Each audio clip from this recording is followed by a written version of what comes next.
In October of 1794, the frontier town of Carlisle, Pennsylvania, assumed a familiar role as a staging area for military expeditions advancing west. First the French, then the British, and now the Whiskey Rebels. As it often happened previously, when military forces were gathering and combat operations were imminent, officers and soldiers sought refuge, reassurance, and strength in their faith. Carlisle's churches met the Army's spiritual needs by opening their doors to soldiers. The First Presbyterian Church, as the largest public building in town and the frequent site of community meetings, was a place for particularly patriotic prayer. President George Washington arrived in Carlisle on Saturday, October 4th, 1794. The following day, October 5th, he worshipped along with his fellow citizens and soldiers at the First Presbyterian Church, one of four public buildings that defined the perimeter of the public square where 3 weeks earlier armed sympathizers of the Whiskey Rebels had raised liberty poles and terrorized the residents of the borough. It was also the spiritual home of James Wilson, a signer of the Declaration of Independence, and many of his former subordinate commanders from the Continental Army, among them General Blaine, a former Commissary General of the Continental Army.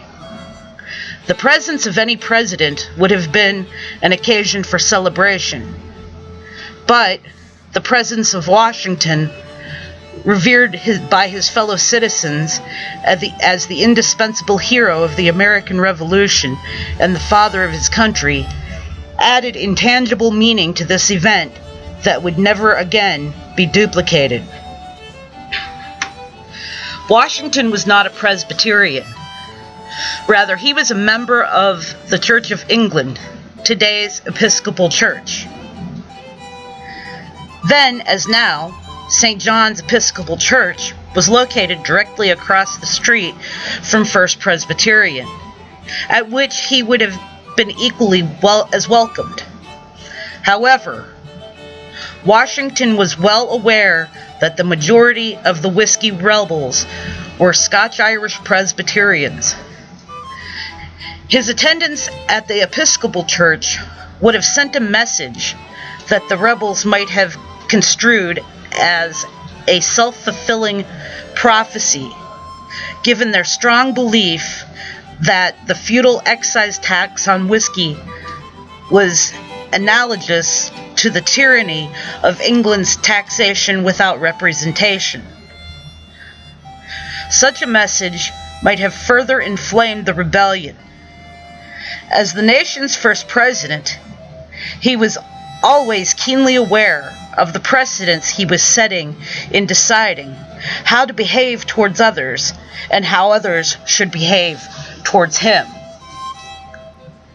Washington knew that his presence and worship amongst his fellow citizens of the same denomination as the majority of the insurrectionists would help achieve his objective of diffusing the rebellion without violence. In doing so, he was laying another brick in the foundation of a positive relationship between the government and the people in a democratic republic.